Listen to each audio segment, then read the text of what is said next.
ضلع ورنگل میں پیش آئے خوفناک سڑک حادثے میں 4 نوجوان ہلاک ہو گئے۔ یہ نوجوان اپنے ایک دوست کی انٹرمیڈیٹ امتحانات میں کامیابی حاصل کرنے پر پارٹی کرنے جا رہے تھے۔ پولیس کے مطابق 4 نوجوان جن کی عمریں 17 برس تھیں جو اپنی بائک پر جا رہے تھے کہ بائک چلانے والے نے اس کا توازن کھو دیا، جس کے نتیجے میں بائک ضلع ورنگل کے وردھنا پیٹ کے قریب ورنگل کھمم قومی شاہراہ پر واقع حکیم اسٹریم برج پر پرائیویٹ ٹریولز کی بس سے ٹکرا گئی۔ یہ طلبہ جن کی شناخت وردھنا پیٹ اور ایلندو سے تعلق رکھنے والے گنیش، ایم سدھو، ورن تیجا اور انل کے طور پر کی گئی ہے، وردھنا پیٹ سے ایلندو کی سمت جا رہے تھے کہ یہ حادثہ پیش آیا۔ پولیس نے اس سلسلے میں ایک کیس درج کرتے ہوئے نعشوں کو پوسٹ مارٹم کے لیے روانہ کر دیا ہے۔ ریاست تلنگانہ کے مختلف اضلاع میں انٹرمیڈیٹ امتحانات میں فیل ہونے والے 9 طلباء نے خودکشی کر لی، جن میں 7 طلباء نتائج جاری ہونے کے ایک ہی دن میں خودکشی کی۔ چہارشنبے کی صبح 11 بجے نتائج جاری کیے گئے۔ کل شام تک کل 7 طالب علموں نے خودکشی کی ہے۔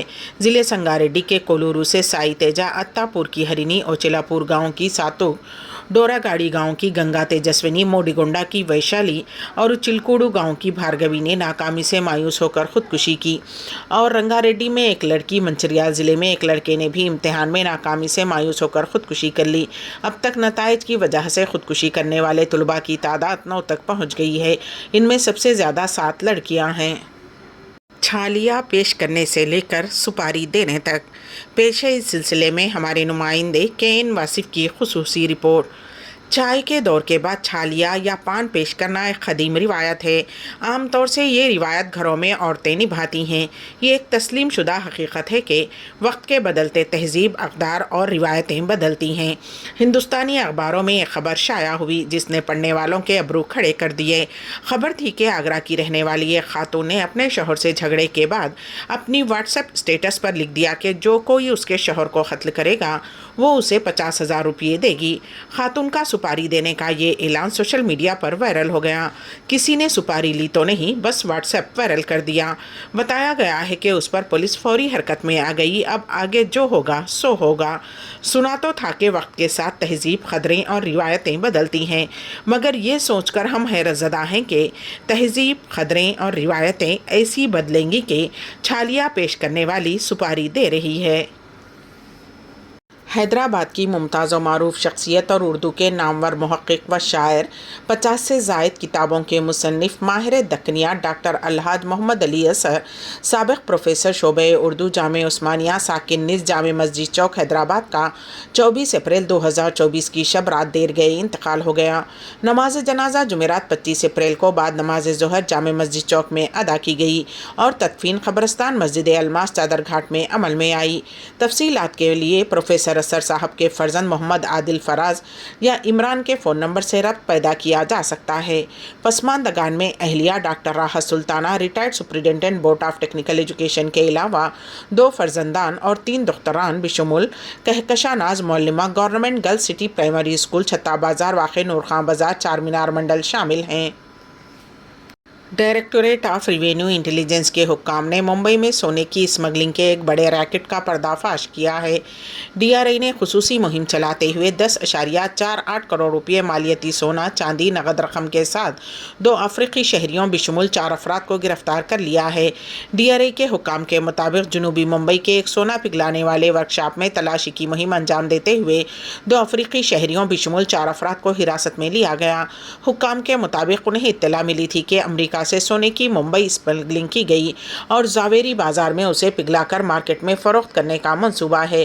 ڈی آر آئی افسران نے بتایا کہ ملیٹنگ پلانٹ میں سرچ آپریشن کے دوران بیرون ملک سے آیا 9.31 کلو سونا اور 16.66 کلو چاندی برآمد ہوئی۔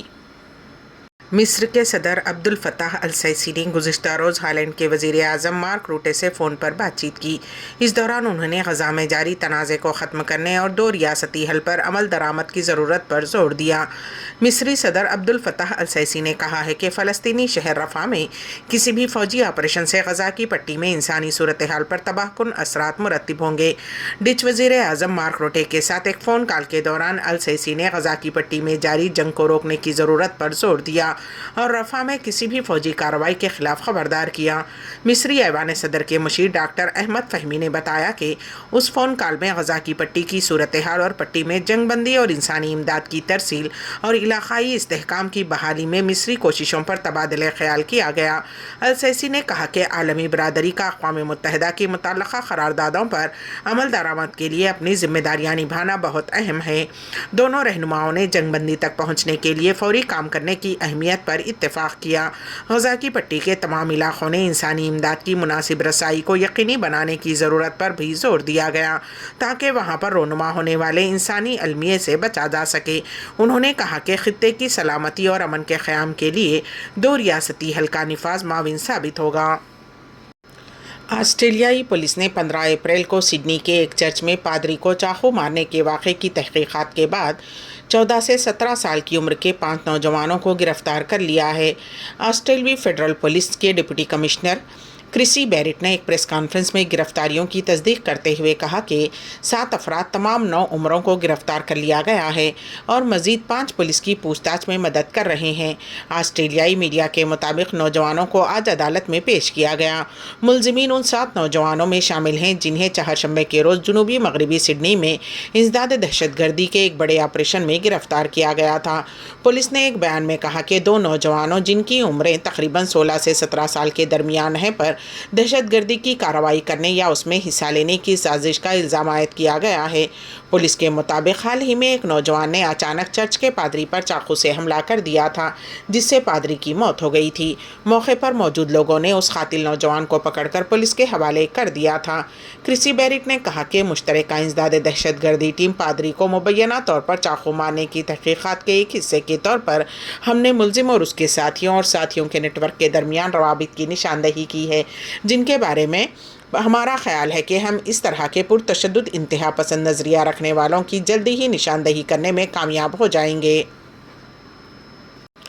بزم فگار عظیم آبادی کی جانب سے عید ملن کا 32واں مشاعرہ بیاد وحشت کلکتوی کولکتے کے راجہ بازار علاقے میں منعقد ہوا۔ شاعر مستر افتخاری کی رہائش گاہ پر منعقد کیا گیا۔ مشاعرے کی صدارت پہلے دور کی مشہور و معروف شاعر فصیح احمد ساحر نے انجام دی اور دوسرے دور کی صدارت ڈاکٹر پروفیسر امتیاز وحید نے کی۔ مہمانان خصوصی میں حلیم صابر اور مولانا خورشید علی ندوی صاحبان نے شرگی کے بزم رہے۔ پہلے دور کی نقابت کے فرائض مشہور و معروف افسانہ نگار شین انور نے انجام دیے جبکہ دوسری دور کے نقابت اشرف یعقوبی نے انجام دیے۔ مشاعرے کا آغاز رئیس اعظم حیدری کی تلاوت کلام پاک سے ہوا۔ نذیر راہی نے نعت پاک کا نذرانہ پیش کیا۔ یوسف اختر نے باضابطہ فگار عظیم کے کلام سے مشاعرے کا آغاز کیا۔ تیری شاعری نے وحشت یہ مچائی دھوم کیسی، تیری شاعری نے وحشت یہ مچائی دھوم کیسی کہ زمانہ کہہ رہا ہے تجھے غالب زمانہ۔ جبکہ انجم عظیم آبادی کا مضمون وحشت کلکتوی کے تعلق سے رئیس اعظم حیدری نے پڑھ کر سنایا۔ بزم کے نائب صدر اشرف یعقوبی نے ہدیہ تشکر پیش کیا۔